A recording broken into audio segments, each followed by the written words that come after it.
Hey everybody, it's Sherry and John from the Crafty Decorator. John is making what are you making? Tuscan Tortellini soup. Tuscan Tortellini soup for dinner. So he thought he'd do a pre-recorded video of how he's going to make the soup. Yeah, so if you watched us demo our knives, I had to cut up some vegetables just to demo the knives. We forget the name of them already. The Cocosade knives. So we demoed the knives. I had to cut up some vegetables, so I figured we might as well make this. If you watched, I made this with John and Jackie on Cold Coffee Kisses when we were down visiting Amanda and John. But I didn't know if everybody saw it, so we're making it today anyway. So you're going to get to see another video. The ingredients... Uh-oh. What happened here? Here we go. I got a tablespoon of oil, extra virgin olive oil in here in the pot. We're heating this pot up. And I have a pound of ground Italian sausage. I use sweet sausage. I'm going to put that in there and get it rolling. Uses sweet sausage because Sherry does not like things too hot. I do not like things too hot. That's why he likes making chili when I'm gone away. So he can make it nice and spicy. I hope everyone's having a fantastic day. Okay, so including that, we have the sausage. This is all mixed up because I had a bell pepper and a medium yellow onion, probably a little bit larger onion. I like onion, but I cut it up for the demo, so it's all mixed together. But it's a pretty good size green bell pepper and a pretty good size yellow onion. I got about 2 or 3 cloves of garlic that's all chopped up. I got a tablespoon of Italian seasoning. A little bit of crushed red pepper because Sherry doesn't like it too hot, so I offset it. So I put the sweet Italian sausage in just maybe a teaspoon or so of the red pepper. And this is a can of whole tomatoes. Whole plum tomatoes. They're peeled, and then we're going to mash those up in the pan. Some salt and pepper, and then after it's cooked, we will put in these frozen cheese tortellinis, which we're going to put back in the freezer because we're not going to be ready for those in a while, and about 4 cups of baby spinach. So that goes in later on. But that's everything that you're going to need. So Sherry is browning that sausage up. There you go. I'm helping. She's helping. So I was telling you the ingredients. Sherry is browning that sausage. And as soon as we get that brown,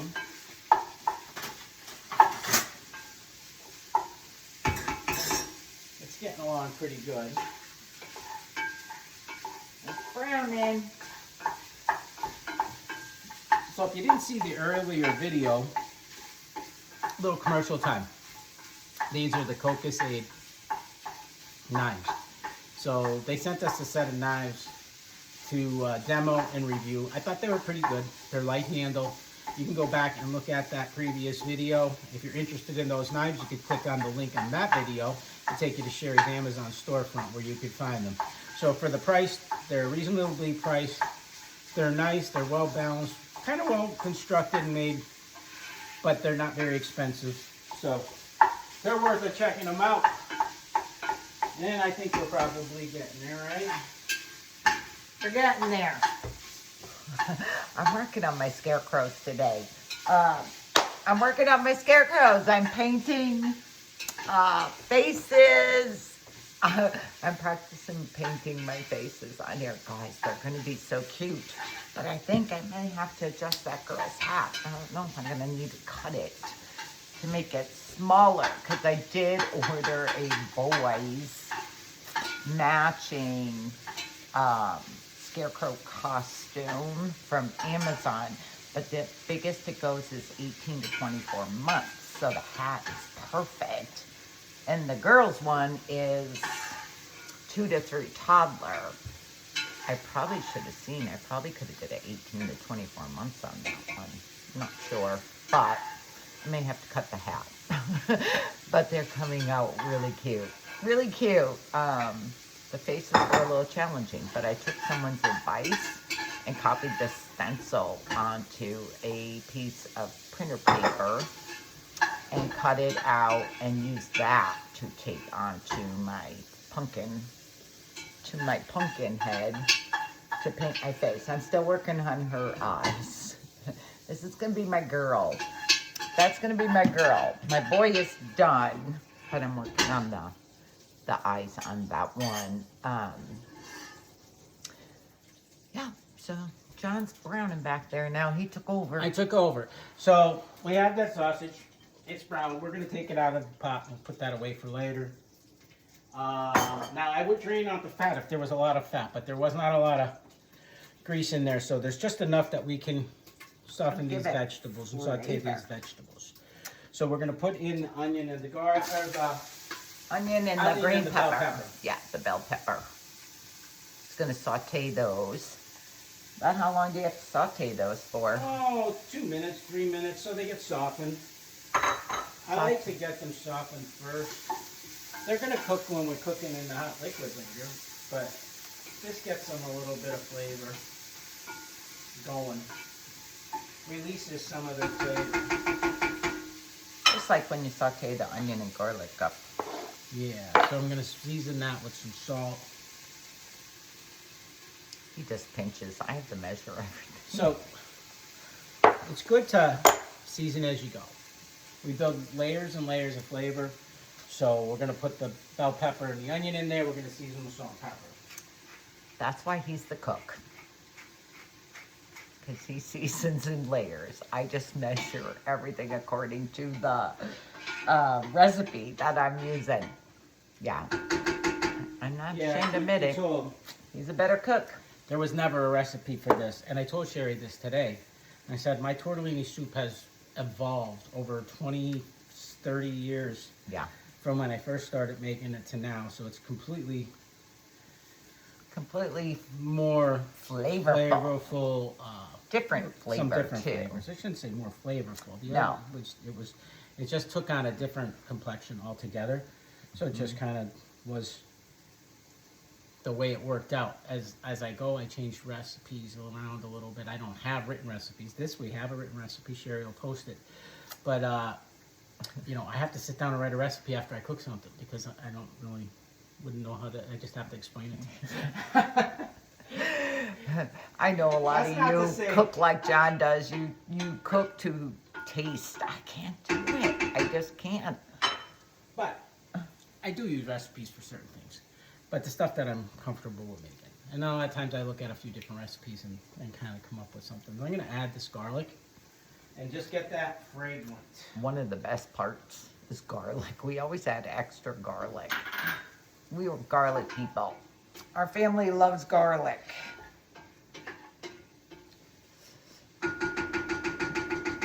So we don't want to brown that garlic. We don't want to get it burnt. No. We just kind of want to get it A little going. transparent. Release the... Yeah, as soon as you start smelling it, that's probably enough.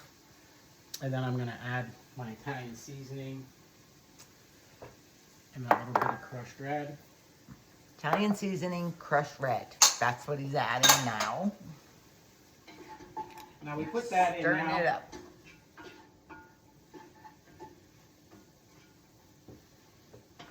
He's got his apron on because every time he cooks, he ruins one of his shirts. I have to keep using my baking soda peroxide Dawn dish liquid mixture on his shirts because he splatters it on his shirts. So now he has his apron on. It's smelling good. It's smelling good. So when you put the herbs in, I always like to put the herbs in and then just let them get some heat through them too, so that releases some of the flavors out of there too. And then we're going to add our tomatoes. These are whole plum tomatoes in their juice. I'm going to put them in there and then I'm going to mash them up with the wooden spoon. The wooden spoon. He's adding the whole... They like plum tomatoes? Whole plum. Whole plum tomatoes. What size can was that? 28 ounces, I think 30 ounces. It depends on the manufacturer. 28. This one's 28 ounces. This one's 28.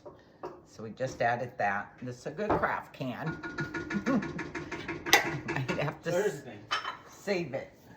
Sometimes, when I don't want to sit there with my wooden spoon and mash them, I just bring out my potato masher.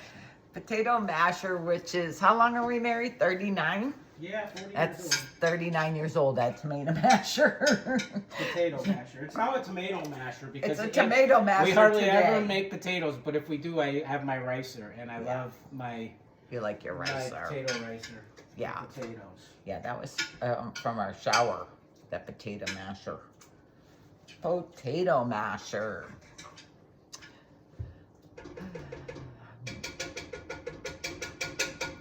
Hear him back there? He's cooking up a storm. It's a good day for soup. It has been chilly, damp, raining off and on, thunder. I taste them, but I know. Again, like I say, building, sorry. That's But okay. when we're building flavor, we're going to add a little more salt. We put those tomatoes in, they definitely need salt. I can't tell by tasting if something needs salt. I know when something has too much salt, but to taste it and say it needs more, I don't know. I think Tyler's like me too. He needs to follow a recipe.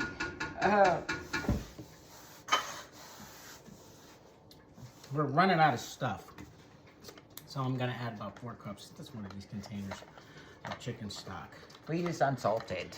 We like it unsalted and add, Unsalted. you're boiling back there. And this is going to cool right now. About 4 cups, 1 container.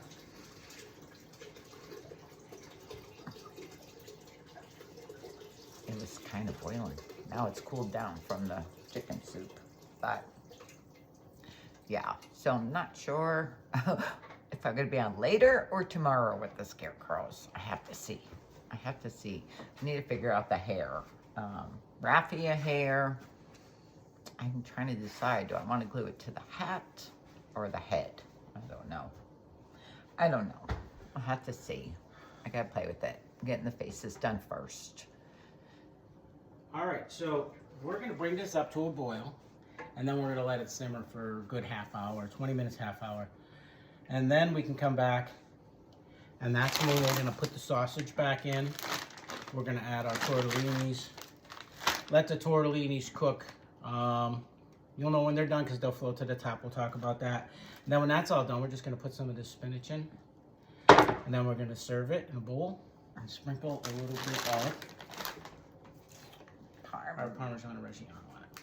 So that's all we got for now. We're going to come back and finish it up later. Yep. And I don't know. What else did I say? That's it. We'll see you all later. Thanks for joining us. Bye.